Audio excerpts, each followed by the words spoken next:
Hey everyone, and welcome back to the channel. If you're dreaming of Zanzibar, what comes to mind? Probably those iconic images of Nungwi's dhows at sunset or the bustling sands of Kendwa. And yes, they are absolutely stunning. But what if I told you there's another side to Zanzibar?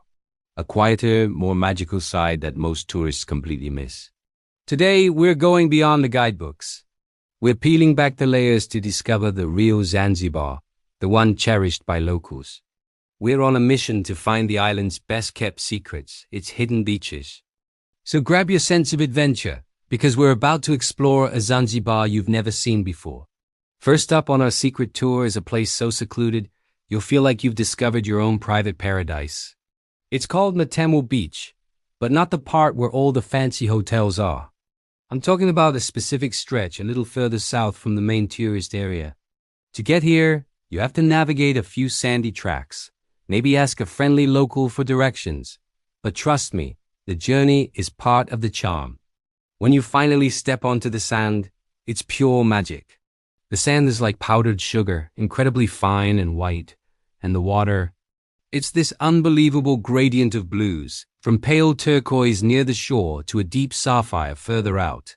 What makes this spot so special is the tranquility. You won't find rows of sunbeds or beach vendors here. Instead, you'll see local women harvesting seaweed during low tide, their colorful kangas a vibrant contrast against the turquoise water. You'll see kids splashing in the shallows, their laughter echoing in the breeze. This is authentic Zanzibar life. During low tide, you can walk for what feels like miles out towards the reef, exploring the intricate patterns left in the sand and discovering tiny marine creatures in the rock pools. It's a photographer's dream and a soul searcher's sanctuary. This isn't just a beach, it's an experience. It's the perfect place to just sit, breathe, and connect with the raw, untouched beauty of the island. Okay, are you ready for our next hidden gem? This one is for the true adventurers, the ones who don't mind a bit of a trek for an incredible reward. We're heading to the southwestern tip of the island to a place called M10 Beach. Now, you might have heard of it, but the real secret lies in finding the most dramatic and secluded cove. Forget the main entrance. We're taking a less traveled path. The journey there involves a drive through lush green landscapes and sleepy villages, giving you a glimpse into rural Zanzibar life. When you arrive, you're greeted by a sight that will literally take your breath away. M10 isn't your typical flat, sandy beach. It's a dramatic coastline carved by the ocean over millennia. Huge ancient coral rock formations create stunning caves and natural arches. The main attraction here is a massive cave that opens up right onto the beach, creating a natural frame for the sparkling Indian Ocean. During high tide, the waves crash powerfully against the rocks, putting on a spectacular show. But at low tide, a whole new world is revealed. You can explore the nooks and crannies of the caves, walk on the exposed seabed, and find a small, perfect patch of sand tucked away between the rocks all to yourself. It feels prehistoric, wild, and incredibly powerful. There's a small, locally run restaurant perched on the cliffs above, where you can get the freshest seafood while enjoying the million-dollar view. M10 is a reminder of nature's artistry and a place that will stay with you long after you leave. Next, we're venturing over to Zanzibar's sister island, the beautiful and often overlooked Pemba Island. While Zanzibar, or Unguja as it's officially known, gets most of the attention, Pemba holds secrets that are even more profound. Our destination here is Vumawimbi Beach. Getting to Pemba itself is an adventure, either by a short flight or a ferry. From there, you'll need to arrange a car to take you to the northernmost tip of the island. The road gets bumpy, it gets sandy, but every bump is worth it. Vumawimbi is, without exaggeration, one of the most pristine beaches I have ever seen in my life. It's a long, sweeping crescent of immaculate white sand, flanked by a dense virgin forest on one side and the clearest water imaginable on the other. It's completely undeveloped. There are no hotels, no restaurants, no shops, nothing. It's just you, the sand, the sea, and the sky. The feeling of isolation here is profound, but it's a beautiful, peaceful kind of isolation. You might see a local fisherman mending his nets or sailing his angalawa, a traditional outrigger canoe, but that's about it. The beach is protected by a nearby sandbank, which means the water is incredibly calm and perfect for swimming. This is the place to come if you truly want to disconnect from the world and reconnect with nature in its purest form. Pack a picnic, bring plenty of water, and prepare to be utterly mesmerized by the untouched paradise that is Vumawinbi. Back on the main island of Unguja, our next secret spot requires a bit of local knowledge and perfect timing. We're going to a place that doesn't even have a formal name on most maps. Let's call it the Hidden Starfish Beach, located on the southeastern coast, not far from Paj, but a world away in atmosphere. You won't find this by following signs. The best way is to hire a local boat captain from a village like Buju or Jambiani, and specifically ask them to take you to the sandbank with the starfish during low tide. They'll know exactly where to go.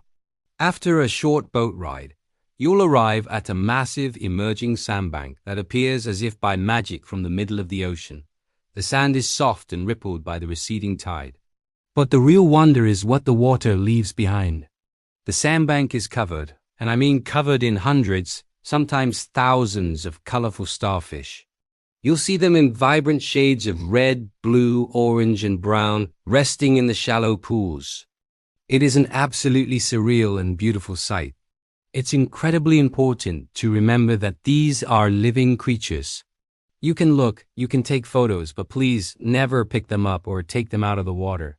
This is their home. Spending an hour or two on this temporary island, surrounded by stars of the sea, is a truly unique Zanzibar experience that most visitors will never even know exists. Our final hidden beach is a personal favorite, a place that perfectly captures the laid-back, soulful vibe of Zanzibar. We're heading to the Mishambi Peninsula, but we're bypassing the famous sunset spots. Instead, we're looking for a small, unnamed cove near the village of Pingwe. This area is known for the famous rock restaurant, but just a short walk away, you'll find a stretch of sand that feels completely private. What I love about this spot is its character. It's not a vast, endless beach. It's a cozy, intimate cove, dotted with mangrove trees and weathered coral rocks. The water here is calm and shallow, making it a perfect spot for a relaxed swim. At low tide, you can walk out and explore the mangrove roots, which create a fascinating, labyrinth-like ecosystem teeming with small crabs and fish. But the real magic happens in the late afternoon. The light here is incredibly soft and golden. You can find a shady spot under a palm tree, watch the local dhows sail gracefully in the distance, and just feel the rhythm of the island. There's a sense of peace here that is hard to describe. It's not about dramatic landscapes. It's about a feeling. It's the feeling of finding a small piece of paradise that's all your own. A perfect quiet end to our journey through Zanzibar's hidden treasures. So there you have it. We've journeyed from the seaweed farms of Matemor to the dramatic cliffs of Mtend, flew over to the pristine wilderness of Pemba's Vumawinbi, sailed to a secret starfish sandbank, and found peace in a quiet cove in Pingwe. These places prove that Zanzibar is so much more than its famous postcards. The real magic of this island lies just off the beaten path, waiting for those willing to look a little deeper. It's in the quiet moments, the interactions with local life, and the discovery of untouched nature.